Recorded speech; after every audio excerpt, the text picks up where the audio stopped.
예, 우리 계속해서 엘리야 강해의 말씀 듣도록 하겠습니다. 오늘은 세 번째, 사르밧 과부의 집에 일어난 기적, 이 제목으로 같이 은혜를 나누기 원합니다. 지금 엘리야의 예언대로 가뭄이 계속되었습니다. 결국 엘리야가 머물던 그릿 시내가까지 이렇게 다 말라버리고 말았죠. 가뭄은 어떻게 보면 이스라엘 향한 하나의 심판이었죠. 이 심판은 바로 엘리야 입을 통해서 이렇게 선포되었죠. 자, 그런데 이 심판의 말씀은 엘리야도 피해갈 수가 없었습니다. 나는 심판의 말씀 외쳤기 때문에, 나는 하나님 편에 있기 때문에 나는 이 심판으로부터 예외되고 이 고난으로부터 예외된다, 그러지 못합니다. 즉각 그 말씀을 이렇게 전하자마자, 외치자마자 아합으로부터 공격을 받았죠. 결국은 도망가야 되는 어떤 자기 목숨 위기를 경험하게 되었습니다. 지금 이렇게 피해 있는데 그것까지도 위기는 닥쳐서 이제는 시내가 다 말라버리고 말았죠. 이제 뭔가 엘리야도 새로운 대책을 이렇게 세워야 될 그런 상황이 되어버리고 말았습니다. 오늘 말씀 보면서 알겠지만 이 예언자의 삶이라는 거, 그 다음에 이게 우리도 마찬가지죠. 제자의 삶이라는 게 마찬가지 같아요. 우리는 하나님의 선택받은 자이고 하나님의 말씀을 외치는 자이고, 그러니까 나는 이 말씀으로부터 예외가 될 거라고 생각하는데 그렇지 않아요. 오히려 더 고통을 함께하고 더 많은 고통을 겪어야 되는 게 예언자들이고 제자들의 삶이었습니다. 그건 예수 그리스도의 모습에도 잘 나타나고 있죠. 예수 그리스도는 하나님이고 마땅히 존경을 받아야 될 그분이지만 피조물과 같이 되었고 인간의 가장 낮은 곳까지 내려오셨고 거기서 같은 고난을 다 경험을 하셨습니다. 주님께서 제자들을 부르시면서도 제자들을 향해서 야, 나를 따라오면 편하고 안락한 길이 있을 것이다, 그렇게 얘기하지 않았어요? 의를 위하여 핍박을 받는 자는 복이 있다. 자기 십자가를 지고 나를 따르라, 나를 좇으라 라고 얘기했어요. 고난의 길입니다. 고난의 길. 왜 그럴까요? 다른 게 아닙니다. 무엇보다 하나님은 주인이기 때문에 그래요. 주인. 책임져야 될 사람이기 때문에 그런 거죠. 어떻게 보면 한 가정의 부모가 한 가정의 어려움을 겪고 있는데 자기만 특권을 누리고 있다? 그런 일 없죠. 오히려 더 많은 수고와 더 많은 고난을 겪어가면서 가정을 살리는 게 부모의 책임입니다. 마찬가지로 마찬가지로 한 우주의 주인된 사람은 마땅히 가장 낮은 곳에 있어야 돼요. 가장 낮은 곳에서 같이 고통을 겪으면서 섬기는 일들을 해야 되는 거고, 주님은 그렇게 제자들을 부르셨습니다. 그래서 주님을 따르는 자, 보통 우리가 그냥 일반 성도예요. 그냥 성도라면은 우리 가장 중요한 것은 축복입니다. 복된 삶이죠. 물질적으로 뭔가 여러 가지 우리 삶 속에서 뭔가 안전하고 장수를 누리고 그게 우리의 가장 큰 목적이 될 겁니다. 그러나 제자는 그렇지 않습니다. 우리는 다 제자로 부르심을 받았죠. 제자들에게 주께서 요구하는 건 뭡니까? 주님을 따르는 겁니다. 주의 명령에 순종하는 겁니다. 그게 우리들의 삶의 가장 큰 목적입니다. 우리들이 이루어야 될 하나의 목표이기도 하고 그런 거죠. 여러분, 그래서 제가 가끔 말씀드릴 것 같은데, 이사야서에 보게 되면은 이사야 40장부터 55장에 우리가 제2 이사야 선지자의 말을 쓰고 있는데, 거기에는 고난받는 종의 노래가 4개나 들어가 있습니다. 고난받는 종의 노래가 4개가 들어가 있는데, 여러분도 잘 알고 있는 대표적인 게 이사야 53장이죠. 이렇게 되어 있습니다. 그는 실로 우리의 질고를 지고 우리의 슬픔을 당하였거늘 우리는 생각하기를 그는 징벌을 받아 하나님께 맞으며 고난을 당한다 하였노라. 그가 찔림은 우리의 허물 때문이요 그가 상함은 우리의 죄악 때문이라. 그가 징계를 받음으로 우리가 평화를 누리고 그가 채찍에 맞음으로 우리는 나음을 받았도다. 이건 예수 그리스도의 어떤 그 십자가 사역을 예표하는 아주 대표적인 그 본문입니다. 그런데 예수님 메시아를 향한 예고이기 전에 이 말씀은 예언자 자신을 향한 하나의 말씀입니다. 예언자 자신. 그러니까 제2 이사야, 여기서 보면 제2 이사야죠. 이 사람이 당했던 고난이에요. 실제적으로. 지금 바벨론의 압제 상황에 있습니다. 여기서 해방을 외쳤어요. 우리 곧 해방될 거다. 그러면 이거 완전히 이건 그야말로 어떻게 보면 일제시대에 독립운동하는 거나 마찬가지입니다. 위험합니다. 위험. 그래서 제2이사야 선지자 이름이 없어요. 그냥 이사야 말씀이 같이 붙어 있어요. 그냥 우리는 그냥 제2이사야라고 얘기하는데 이름 없는 선지자라고 얘기합니다. 왜 이름이 없어졌을까? 왜 이름이 없을까? 여러 가지 이유 중에 하나는 위험했기 때문에 그럽니다. 실제적으로. 이 사람이 누군지 분명히 말씀을 외쳤는데 사실은 이것은 선지자의 고난이었어요. 선지자가 실제적으로 그 독립, 어떻게 보면 해방을 외치다가 이런 고난들을 당했고 이랬던 거죠. 사실은 고난을 당해야 돼요. 왜 고난을 당해야 됩니까? 고난을 당해야 그 희망이, 해방의 꿈이 더욱더 간절해지는 거 아니겠어요? 또 고난을 당한 만큼 뭐요? 고난 당한 자도 함께 하는 거죠. 그게 연대죠. 그게 투쟁이죠. 그래서 고난을 당해야 되는 겁니다. 고난을 당하면서 힘이 나는 거고, 또 우리가 영적인 의미를 좀 따져본다면은 이런 의인의 고난은 다른 이들의 죄를 속죄하는 그런 정화 기능이 있습니다. 그가 고난을 당한 만큼 뭐예요?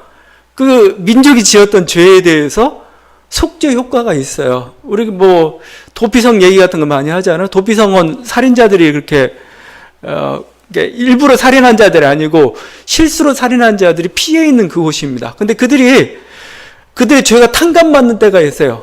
대제사장이 죽을 때. 그러니까 대제사장이 어떻게 보면 거기서부터 이미 속죄의 어떤 그게 나와 있는 것 같아요. 의로운 자의 죽음은 그 땅을 정화하는 기능이 있습니다. 어떻게 보면은 의인이 많이 고난을 받으면 받을수록 다른 사람이 고난을 덜 받아요. 다른 사람이 더 해방의 길로 갈 수가 있는 겁니다, 이게. 그래서 어떻게 보면은, 엘리야도 이 고난으로부터 피해갈 수가 없는 거고, 고난을 몸소 당했고, 예언자들이 그렇게 되었고, 또 제자들도 그러한 삶을 살라고 주님께서 명령하고 있습니다. 그러니까, 소위 그래서 이 주의 종이라는 어떤 그 성직자들이 뭔가 고급차를 몰고 다닌다든가, 아니면 권세를 부린다든가, 아니면 호락게 사는 것은 어울리지가 않아요. 뭔가 이렇게 부조화를 자꾸 일으켜요. 왜 그럴까요? 우린 모두 다 제자로 부름을 받았지만 특별히 주의 종이를 목회자로 부름 받은 사람들은 뭐예요? 특별히 더 좀 어떤 성별된 삶, 그런 삶을 살길 좀 원하죠. 특별히 지금 우리 사회가, 우리 시대가 뭐 천국이면 모르겠는데 아직은 천국은 아니에요. 여전히 고난도 있고 여전히 불평등도 있고 여러 가지 혼란도 있고 그런 곳이란 말입니다. 그렇다면은 최소한도 특별하게 부름을 받은 사람들은 거기에 더 합당하게 고난을 받고 그런 어떤 고난을 받으며 살아가는 게 어떻게 보면 그래서 주의 종이 잘 되는 것은 별로 바람직한 모습은 아닌 것 같아요. 물론 저는 다른 종교 얘기지만 제가 잘 안 맞는 게 스님이 그랜저 몰고 갈 때 제일 제가 좀 그림이 잘 안 어울려요. 아니 스님은 모든 걸 부정하고 우리보다 더 해야 되는 사람인데 그랜저를 막 몰고 가면 갑자기 뭔가 깨요. 이건 아닌데. 마찬가지입니다. 교회 목회자들도 마찬가지죠. 그들에게 하나님께서 요구하는 것은 고난의 길이고 어떻게 보면 그런 길인데 권력의 길이고 뭔가 부유의 길이고 뭔가 이런 길일 때 뭔가 잘 안 맞아요. 어떻게 보면은 오늘 엘리야의 말씀을 통하여서 엘리야도 그 고난을 비켜가지 못합니다. 결국 고난에 부딪히고 있고 고난을 당해야 되는 겁니다. 결국 그에게서 고난은 여러 가지 모습이지만 이번에는 그리시네가 말라버렸죠. 완전히 말라버리고 했습니다. 막 마르는 그 순간 이제 여러 가지 어떤 그 전에도 여러 가지 고통들도 있었겠지만 하여튼 그 마르는 그 순간에 혹시 엘리야가 이런 기도는 하지 않았을까요? 분명히 지금은 까마귀를 통해서 먹을 걸 주고 계시거든요. 지금 하나님 아침과 저녁으로 그 두 끼를 까마귀가 물고 왔으니 고기도 물고 왔을 겁니다. 잘 먹고 있는데 나름대로 잘 먹고 있는 거죠. 이제 물이 말랐는데 하나님 이때 뭔가 그 낙타를 통해서든지 아니면 다른 방식을 통해서도 아니면 반석을 쪼개서라도 물을 좀 내주십시오 이렇게 기도했을 수도 있습니다. 하나님은 그 기도는 안 들어주셨어요. 그 기도는 안 들어주시고 그리시네가에 물이 흐를 때까지 거기 마시다가 더 이상 못 마시게 되니까 옮겨라 이렇게 내리셨던 거죠. 자, 그리시네가 말랐어요. 더 이상 여기에 있을 수가 없습니다. 없으면 뭐죠? 그곳을 떠나야 되죠. 떠나서 새로운 곳으로, 물이 있는 곳으로 나가야 되죠. 그렇지 않으면 여기 있다가 목말라 죽습니다. 굉장히 당연한 얘기 같잖아요. 굉장히 당연한 얘기인데 인간이 그렇지가 못해요. 인간은 뭐요? 잘 안 바꿔요. 자기 습성을, 자기 살던 방식을. 그러니까 이게 동물하고 인간하고 요즘 계속 제가 느끼는 그 차이 중에 하나가 곳간이 비어가요. 곳간이 완전히 비었어요. 그럼 동물은 어떻게 합니까? 생쥐는 어떻게 합니까? 다른 곳간으로 가요. 가서 찾으러 가는 거죠. 근데 인간은 안 바꿔요. 계속 아니 왜 쌀이 왜 없어졌지? 곳간이 없어. 왜 어떻게 나에게 이런 일이 발생했지? 이건 뭔가 잘못됐어. 이러고 그 자리만 지키고 있어요. 그래서 이제 뭐 옛날에 했던 말 중에 익숙한 것과의 결별이라는 표현을 쓰고 있는데 너무 익숙해지니까 자꾸 지금 바닥에 놨는데도 움직일 생각을 안 해요. 어떻게 보면 그러다 기회를 놓치고 자포자기하고 말죠. 곳간이 비었으면 시내가 말랐으면 바로 옮겨야 됩니다. 이게 어떻게 보면은 그 하나님의 어떤 사인이라고 볼 수가 있습니다. 인간은 너무 생각이 강해서 그런지 자꾸 움직이지 않으려고 그래요. 여러분 근데 또 이런 게 있습니다. 그게 다는 아니에요. 그게 여기만이 오랫동안 익숙해지면 이것만이 다고 여기서만 나에게 어떤 천국이 보장될까 저는 생각하는데 아닙니다. 다른 곳에 더 좋은 게 많을 때가 많아요. 옮기면 돼요. 옮기면.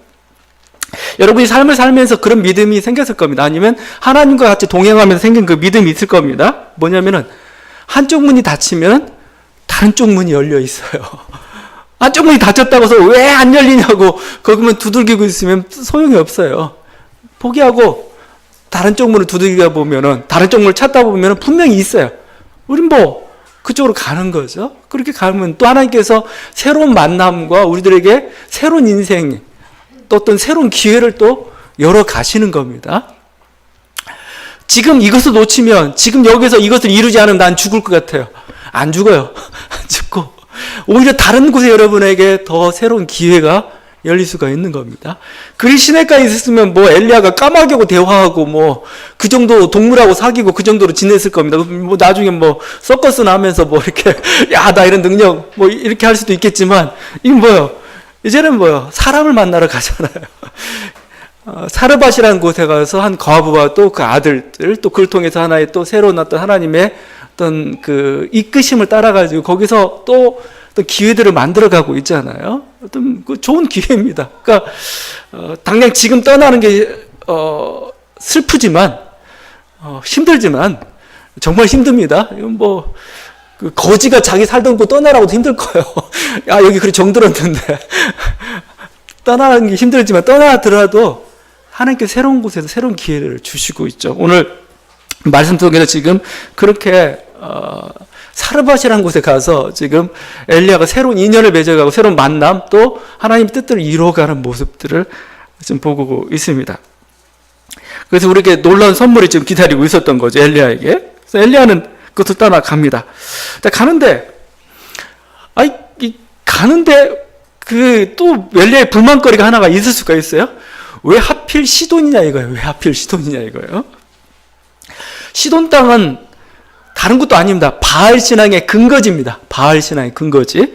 거기에 그 아합의 왕비 이세벨이 뭐라고 표현하냐면 시돈 사람의 왕 엣바알의 딸이다 입니다. 시돈 왕의 딸이 이세벨이에요. 시돈은 두로 시돈에서 페니키아라고 그러지. 이쪽은 바알 신앙의 근거지입니다. 그런데 그쪽 지역, 그 사르밧이라는 곳은 그 근처에 있는 마을인 겁니다. 보니까 그리 시내가에서 거기까지 한 160km 떨어졌다고 그래요. 그러니까 분명히 가다가 분명히 이스라엘 마을들도 있고 피할 곳도 있고 막 그런데 그거 다 통과해가지고 그 시돈 땅까지 가서 거기에 머물게 되었던 거죠. 이스라엘 백성들도 많고 또 이스라엘 백성 중에서도 가나안 백성들도 많을 텐데 왜 하필 그 이방 땅, 그 가나안 과부의 집으로 가도록 하나님께서 하셨을까? 아마 주님은 의도적으로 그렇게 하신 것 같아요. 주님은 의도적으로. 야, 그쪽으로 가라. 이렇게 하나님께서 의도적으로 하신 것 같아요. 그 답은 구약에든 찾기 힘들고 예수님의 해석에서 찾을 수가 있습니다. 예수님의 해석에서. 주님이 나사렛에서 말씀을 전했는데 주님은 환영하지 않아요. 그때 선지자가 고향에서 환영을 받는 자가 없느니라 하시면서 바로 이어서 하신 말씀, 이 말씀입니다. 엘리야 시대에 하늘이 3년 6개월간 닫히어 온 땅에 큰 흉년이 들었을 때 이스라엘에 많은 과부가 있었을 때 엘리야가 그중 한 사람에게도 보내심을 받지 않고 오직 시돈 땅에 있는 사렙다의 한 과부에게 뿐이었으며, 사렙다는 사르바톤을 가리키고 있는 겁니다. 이 과부에게 보내심을 받았다. 딱 한 사람에게. 어떻게 보면 이것은 또 다른 하나님의 심판입니다. 하나님의 또 다른 하나의 경고죠. 사랑받지 못했던 자가 사랑받고, 선택받지 못했던 자가 선택을 받고 있습니다. 오히려 선택받고 사랑받아야 될 그 사람들이 뭐예요? 오히려 하나님의 뜻에 위배되어 가고 있는 그 모습을 어떻게 보면은 오늘 엘리야로 하여금 시돈 땅에서 공개를 받게 함으로써 그걸 적나라하게 또 대조시켜 보여주고 있는 겁니다. 지금 바알세력 앞에 엘리야는 그야말로 그 현상 수배범입니다. 국가보안법으로 지금 현상 수배를 받고 있는 그 사람이 막 가는데, 그 엘리야를 받아줬던 사람이 누구였느냐?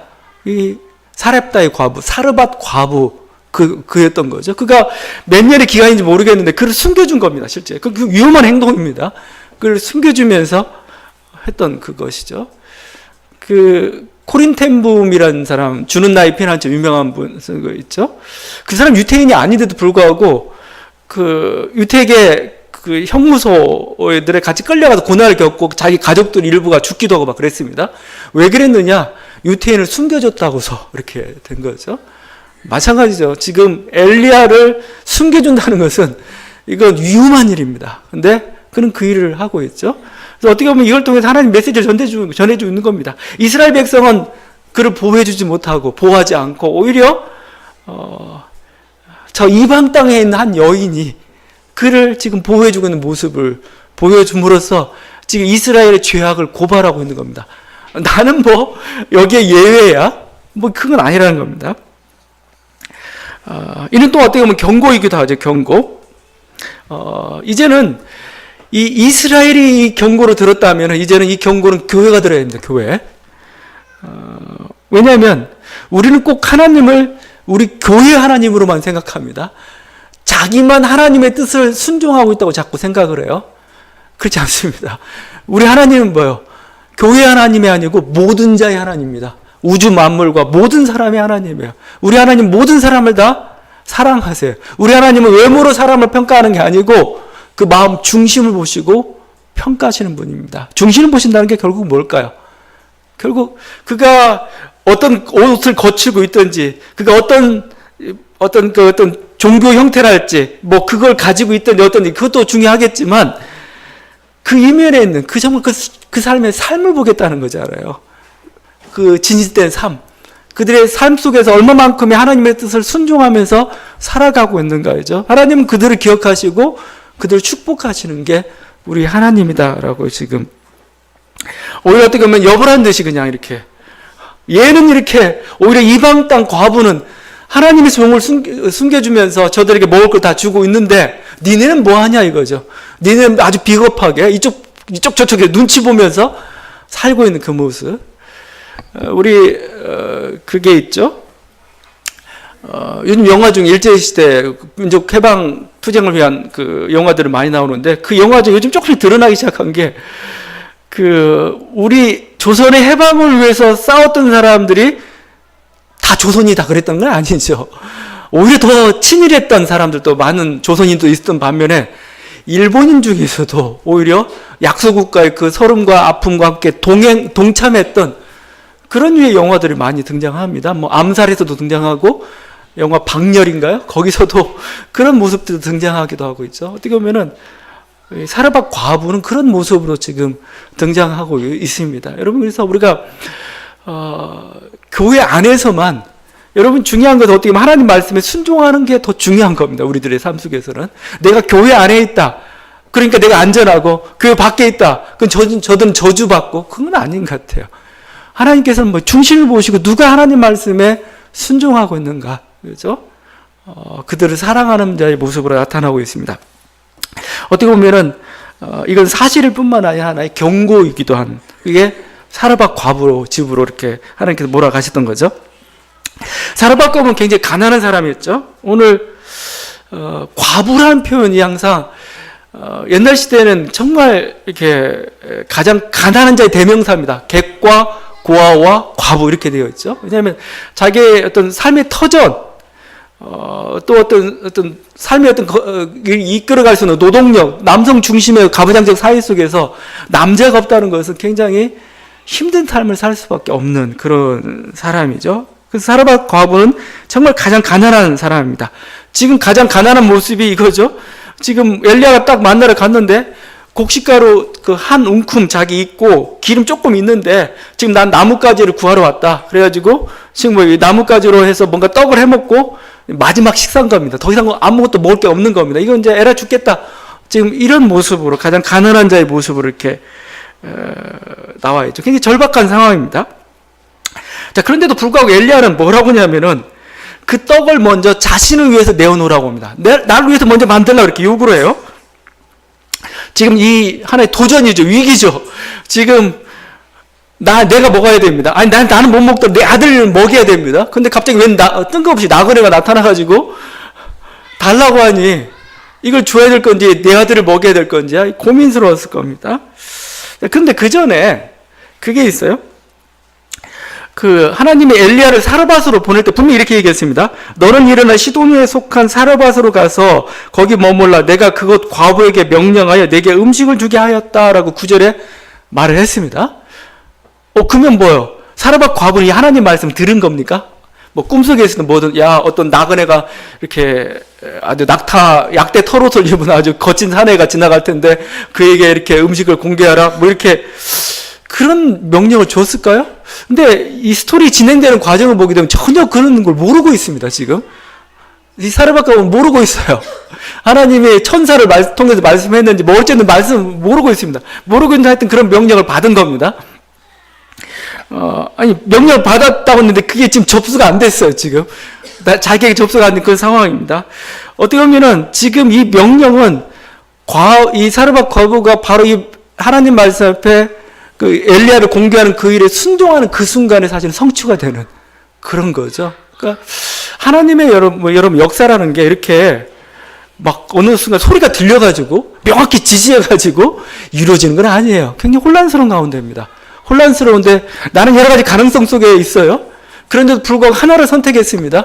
그게 하나님의 뜻일 때가 있어요. 하나님께서 예정하셨고 하나님께서 이루고자 하는 바로 방식이었던, 방법이었던 그런 경우도 많이 있었던 거죠. 바로 지금 사르밧 과부에게 바로 그런 일이 발생하고 있습니다. 그런 정말 위기의 순간에 뭐예요? 나그네를 위해서 내어놨어요. 이게 이 사람 계시를 받고 내어놨다고 저는 생각하지 않아요. 가난한 순간에 내 먹을 것도 없는데 최소한 이런 생각을 했을 수도 있죠. 그래, 아들 목하고 내가 굶고 그냥 내 목숨 저 나그네 주자 이렇게 했을 수도 있습니다. 하여튼 그렇게 해서 내어놓고 있죠. 하여튼 사르밧 과부는 결단했고 결국 그 결단은 하나님의 뜻을 이루는 예언을 성취하는 또 엘리야에게서 하나의 천사의 역할을 하게 된 그 일을 감당해 되었습니다. 여러분 그래서 이겁니다. 어떻게 보면 저에게 하나님께서 우리들에게 우리는 가난한데 우리는 도움을 받아야 되는데 오히려 네가 다른 사람 도우라 하라고 이렇게 요구할 때가 있어요. 내가 가난하다고 해서 꼭 도움만 받아야 되는가 이거예요. 뒤집어 본다면은 흔히 물질적으로 가난하면 마음도 가난해지죠. 근데 꼭 그래야만 하는 거야 이거예요. 물질의 위력이 세긴 세지만 우리는 그걸 거부할 수도 있어요. 우리가 그렇게 물질이 없다고 여러 가지 힘들다고 우리는 그렇게 할 수가 없어요. 어느 영화 대사에 나온 게 있죠. 우리가 돈이 없지 가오가 없냐. 그렇죠. 가오가 얼굴이죠. 얼굴. 나도 자존심 있고 마음은 내가 가난한 만큼 저 사람도 가난하니까 도울 수도 있는 겁니다. 바울이 고린도후서에서 마게도냐 교회에 대해서 이렇게 얘기했어요. 형제들아, 하나님께서 마게도냐 교회들에게 주신 은혜를 우리가 너에게 알리노니 환난의 많은 시련 가운데서 그들의 넘치는 기쁨과 극심한 가난이 그들의 풍성한 연보를 넘치도록 하겠느냐는 거죠. 넘치는 기쁨과 극심한 가난인데 오히려 이것 때문에 안 한 게 아니고 더 넘치도록 했다 이거죠. 왜 그랬을까요? 이런 거죠. 우리도 힘든데 이거죠. 내가 배고픈데 정말 배고파. 근데 다른 사람 얼마나 배고플까 이거죠. 이게 동병상련이고 사실은 그래서 가난한 집의 사정을 잘 알아요. 그래서 저희도 옛날에 이제 신방 가고 할 때 이제 큰 교회에서 부목사고 신방 갈 때 조금 가난한 집 가게 되면은 많이 먹습니다. 왜냐면 그쪽은 자기도 약간 잘 못 먹고 굶어서 그런지 밥 먹었냐고 물어보고 항상 아주 푸짐하게 대접해 주는 것을 알아요. 근데 부잣집에 가게 되면 비스켓 몇 개 먹고 와야 돼요. 자기 항상 배부르니까 뭐예요. 이거 많이 먹었죠 뭐야. 목사님 좀 다이어트 하세요. 근데 사실 그래요. 내가 가난하기 때문에 나는 못 준다가 아닙니다. 내가 가난하기 때문에 더 어렵게 사는 더 가난한 사람들의 심정이 헤아려지는 거고, 그래서 어떻게 보면 그들을 더 많이 도울 수 있는 거고, 그게 더 소중한 거고, 그런 거 아니겠습니까? 하나님께서는 우리들에게 가난하지 않다고 얘기해요. 그래서 이런 얘기 하잖아요. 줄 게 없으면 미소라도 주라고. 이렇게. 그렇죠. 우리들에게 물질을 줄 수 없는 웃음이라도 줘야 돼요. 그래서 기쁨이라도 이렇게 나눌 수 있는 그런 모습입니다. 바울은 우리들에게 이렇게 하고 있어요. 나는 비천에 처할 줄도 알고 풍부에 처할 줄도 알아. 모든 일에 곧 배부름과 배고픔과 풍부와 궁핍에도 처할 줄 아는 일체의 비결을 배웠다 이거죠. 일체의 비결. 없으면 없는 대로, 있으면 있는 대로, 그렇죠? 이게 더 이상 물질이 우리의 주인이 아니라는 겁니다. 물질의 주인이. 내가 지금 뭔가 이렇게 잘 안 맞고 뭔가 이렇게 여러 가지 어떤 여의치 않아서 물질이 없을 뿐이지, 그렇다고 내 마음이, 내 존재 자체가 가난한 건 아니에요. 그래서 우리 교회도 처음에 막 시작했을 때는 아주 호기롭게 했죠. 우리 33.3%는 우리가 계산해 보니까 구약의 정신을 보게 되니까 둘째 11조는 그러니까 3년마다 내는 둘째 11조는 가난한 것을 위해서 이렇게 내놓으라고 해서 그게 따져보니까 33.3%예요. 그래서 이건 무조건 밖으로 내보내자 했습니다. 한 6, 7년간은 그렇게 했던 것 같아요. 근데 도무지 안 되겠더라고요. 안 되겠어.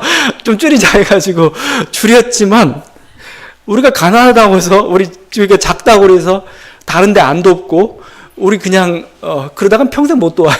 평생 못 도울 뿐만 아니라 우리도 도움 받기도 하고 또 다른 사람을 돕기도 하면서 서로 주고받는 거 아니겠어요? 그를 통해 서로 우리들이 위로를 받기도 하고 힘을 얻기도 하고 다시 일어서기도 하고 이런 과정들을 거쳐가는 거 아니겠습니까? 하나님께서는 지금 사르밧 과부를 통해서 사르밧 과부에게 헌신을 요구한 겁니다. 너 가난하다, 너 죽고 있지 않느냐? 그거 내놔라 이겁니다. 하나님께 그것을 내놨을 때 놀라운 일이 벌어진 거죠. 거기 그 세 사람이 뭐예요? 아주 작은 거였습니다. 작은 거였지만 그가 이 작은 것을 내놨는데 이 작은 걸 통해 가지고 그 가뭄이 계속되는 그 내내 곡식이 떨어지지 않은, 그렇죠? 그 통의 가루가 떨어지지 아니하고 병의 기름이 없어지지 아니하였다. 16절 말씀이죠. 아주 작은 걸 드렸는데 놀라운 하나님의 역사가 이루어지는. 그래서 이 작은 건 작은 게 아니에요.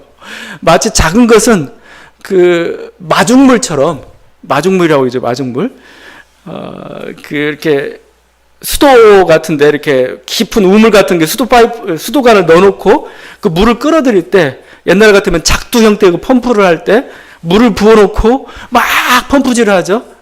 그때 처음 한 바가지 붙는 물이 있습니다. 이게 뭐예요? 깊은 수원지에 있는 그 물들을 끊어내는 거죠. 이게 우리들이 했던 작은 헌신이라는 결국 작은 게 아닙니다. 결국 이 작은 헌신이 놀라운 결실들을 이루어가는 거죠. 오병이어의 기적이 바로 그렇게 일어나는 거 아니겠습니까? 오병이란 게 예수님이 갈릴리 호수 주변에 말씀을 증거하러 갔는데, 말씀을 증거하다 보니까 지금 이제 식사 시간이 지나버리고 만 겁니다. 좀 배고팠습니다. 근데 사람들 보내려니까 이게 힘들어요. 다시 모이기도 어렵고, 사람만 5,000명 넘는 사람들이 지금 모여 있는데, 근데 어떻게 할까 했는데 제자가 안드레가 돌아다니다가 작은 아이 도시락을 가지고 갔어요. 그게 오병이어입니다. 떡덩어리 5개와 그러니까 빵 5조각하고 물고기 2마리, 조그만 그저 어린아이 도시락 같은 그거 있습니다. 이거라도 어떻게 했는데 주님이 그걸 감사하니까 뭐죠? 5천 명이 먹고도 12광주리가 남는 오병이어의 기적이 일어났던 것이죠. 작은 헌신은 작은 게 아닙니다.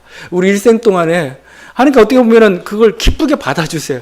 네가 정말 없는 데서, 어쩔 수 없는 데서 그 작은 것마저 드리고 있구나. 너의 마음 중심에 어디가 있는가 하나님께서 아시고 그걸 통해서 축복해 주시는 게 놀라운 그 하나님의 역사인 거죠. 이게 더 놀라운 것은 바로 지금 오병이어의 기적은 1시간, 이렇게 단번에 일어났다면은 지금 이건 지금 기간이 얼마인지 모르겠어요. 3년인지 2년인지 알 수 없지만 그 내내 매일 같은 기적을 이렇게 경험을 했던 거죠. 매일같이 일어난 기적입니다. 이건 마치 그 광야 40년 동안 만나와 메추라에게 매일같이 내렸던 것 같은 그런 기적이었습니다. 이 가루를 다 박박 긁고 또 기름을 다 쏟아가지고 다 해놓고 다 먹고 이제 먹을 게 없는 싹 돌아보니까 또 채워져 있고 또 채워져 있고 그렇게 이 가뭄의 때를 이렇게 이겼던 것이죠. 어떻게 보면 이 여인에게서는 매일이 기적이었습니다. 매일 이렇게 놀라운 일들이. 여러분 이 사르밧 과부 집에서 일어났던 그 매일의 기적은 과거 일이 아닙니다. 어떻게 보면 이렇게 지금 각박하고 메마른 어떤 물질주의 사회를 살아가고 있는 우리들에게도 필요한 기적이고 여러분이 강구해야 될 그런 말씀이기도 하고 그렇습니다. 그럼 결국 뭐냐면은 하나님께서 먹이신다는 신뢰죠. 하나님이 우리를 먹이신다 그죠? 하나님이 우리의 먹을 것을 관심 가지고 계시고 먹이신다는 우리 확신입니다. 여러분 이 확신을 가져야 여러분이 생활이 편안합니다. 기쁨이 여기 있습니다. 그리고 여러분이 어떤 모험도 할 수가 있습니다. 뭔가 도전도 할 수가 있습니다. 여러분이 그래야 노년도 행복하게 보낼 수가 있어요. 막 지금 계산해 보니까 노년이 수지가 안 맞아 이거 도무지. 막 고민하고 막 이러고 불안과 염려의 모든 두려움의 근원이 사실 거기서부터 나오고 있죠. 좀 뭐죠? 하나님께서 먹이신다는 그 확신. 여러분이 이 광야가 그냥 그것만이 아닙니다. 지금 이 시돈 땅에 임한 그 가뭄이 그냥 먼 옛날 얘기만이 아니고 우리 시대에도 여러분 이 확신을 갖지 못한다면은 우리는 불안할 수밖에 없어요. 여러분 불안의 모든 두려움과 불안의 근거가 결국 뭡니까? 먹을 것에 대한 두려움입니다. 실제적으로. 그게 1년치 쌓아놓은 사람, 3년치 쌓아놓은 사람, 그게 미래에 더 많은 수익을 보장해 줄 것 같은 그런 직업을 갖지 못한 사람, 뭔가 가져야 되는 사람, 모든 게 다 먹을 것으로 사실 나오는 거거든요.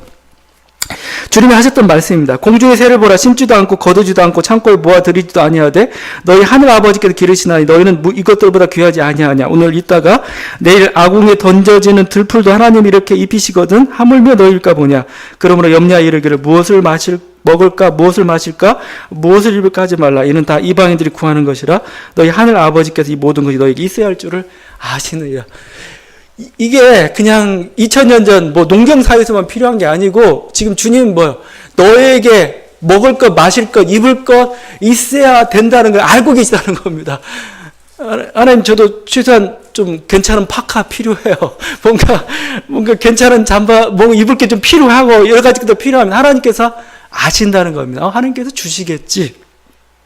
우리의 이런 어떤 삶의 태도들 이게 필요하고 지금 사르밧 과부는 그것을 경험하고 있는 그런 거고 우리들에게도 바로 이와 같은 기도도 필요하고 또 하나님께서 채우신다는 그런 여러분 확신을 가지고 이렇게 나아가는 것입니다. 어떻게 보면 사르밧 과부는 매일 놀랬을 겁니다.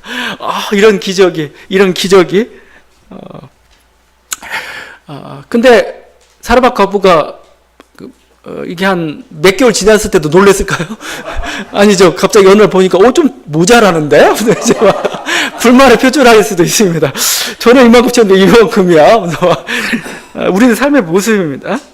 인간은 금방 익숙해지면은 또 다른 어떤 것도 자꾸 요구해요. 하나님은 그래서 어떻게 보면 맨날 기적이 좀 필요한지도 몰라요. 또 강도가 센 기적들. 그런데 그러기도 하시지만 하나님은 다시 처음 상태를 다시 한번 일깨워 주심으로써 우리들을 각성시키기도 합니다. 너 원래 없었잖아 이거잖아. 원래 안 채워지는 게 당연한 거잖아. 근데 채워지고 있잖아. 그걸로 다시 한번 우리를 감사하도록 만드신 것 같기도 하고 그래요. 여러분, 그러니 감사하십시오. 뭐 여러분 중에서 이렇게 뭐 오늘 아침 다 드시고, 물론 안 드신 분들은 게으른 거나 다이어트 때문에 안 먹은 거지, 다 있고 있어요. 그러니까 사실은 우리들도 감사해야 됩니다. 사르밧 기적은 그냥 아주 그냥 기적적인 방식으로 주어지고 있지만, 여러분은 하나님께서 다양한 방식으로 사람의 손을 통해서, 환경과 직장을 통해서, 뭔가 이런 걸 통해서 여러분에게 매일 하루하루를 먹이시고 계시잖아요. 여러분이 그걸 생각하면서 늘 감사하는, 우리 식사기도의 기본 정신이 그거지 않습니까? 내 손으로 차리고 내가 준비한 내 돈으로 이렇게 산 것 같지만 그게 아니라는 거죠. 하나님께서 모든 걸 다 베푸셨다는 그런 감사기도 아니에요. 우리도 항상 이런 감사의 마음들을 우리가 생각하고 나아가는 것, 이게 좀 필요합니다. 하나님이 그 사르밧 과부를 돕는 그 방식들도 한번 여러분도 눈여겨보시길 바랍니다. 넘치도록 주시지 않았어요. 쌓도록 주지 않으셨습니다. 넘치도록 주고 쌓도록 주면 위험했을지도 몰라요. 도둑들이 와가지고 제 집은, 우리 집은 다 굶어 죽고 너 뭐해 하면서 훔쳐갈 수도 있고, 또 쌓아놓으면 뭐죠? 인간이라는 게 항상 그래요. 다른 탐심이 생깁니다. 교만함이 생기기도 하고 그렇습니다. 하나님을 신뢰하지도 않죠. 하나님 어떻게 보면은 광야 때도 그렇고 사르밧 그 과부에게도 그렇고 먹을 만큼만 주셔요. 그렇더니 우리들 가르치는 게 뭐냐면, 사람이 떡으로만 살 것이 아니고 하나님의 입으로부터 나오는 거, 하나님 말씀으로 산다는 것을 우리도 하여금 가르쳐 주시는 겁니다. 하나님께서 말씀에 순종하는 자에게 먹을 걸 주시는 거죠. 주시죠. 그러면서 우리들이 중요한 것은 이렇게 쌓아놓는 그게 아니고, 실제적으로 우리가 먹어야 될 하나님의 영의 양식들, 이게 우리들에게 필요하다라고 이렇게 지금 말씀하고 있죠. 우리가 하나님과 교제하는 것, 우리가 하나님의 말씀을 먹는 것이 사실은 영의 양식입니다. 영의 양식. 우리가 하나님 매일같이 부어지는 하나님 은혜에 감사하는 게 사실은 영의 양식이에요. 실제적으로. 왜? 그 마음속에 하나님에 대한 어떤 신뢰, 또 하나님께서 채우신다던 그걸 경험하게 되면 우리 영혼이 풍성해져요. 우리 영혼이 든든해집니다. 우리 영혼에 그러면서 평안이 주어지는 것이죠. 어떻게 보면 우리 자본주의가 지배하고 있는 현 시대에는 또 다른 형태의 기근입니다. 실제 먹을 것은 풍부해졌는데 우리 영혼은 탐욕으로 허기졌고 경쟁과 이기심으로 굉장히 외로워졌어요. 지금 예배 드린다는 게 결국 뭘까요? 그죠? 저는 영의 양식이 바로 여기 있다고 생각해요. 우리가 하나님 말씀을 나누고, 또 나누고 있는 이 교회가 사르밧 과정, 어떤 사르밧 과부의 그 가정과 같은 곳이라고 저는 생각을 합니다. 우리가 이곳에 와서 하나님 말씀을 듣고 하나님께 예배드리고 하나님을 교제하고, 우리 이를 통해서 영의 양식들을 먹고 있는 거고, 이게 또 우리 일주일을 살아갈 수 있는 그 힘들을 주는 거죠. 떨어질 때 되면 다시 한번 와서 하나님 말씀을 듣고 우리가 또 교제를 나누면서 그 영의 양식을 채워가지고 또 세상을 향해서 나아가는 것이죠. 여러분, 다시 한번 하나님께 채워주시는, 날마다 채워주시는, 부족함 없이 채워주시는 이런 물질의 양식, 영의 양식으로 풍성한 저 여러분들에게 바랍니다. 기도하시겠습니다.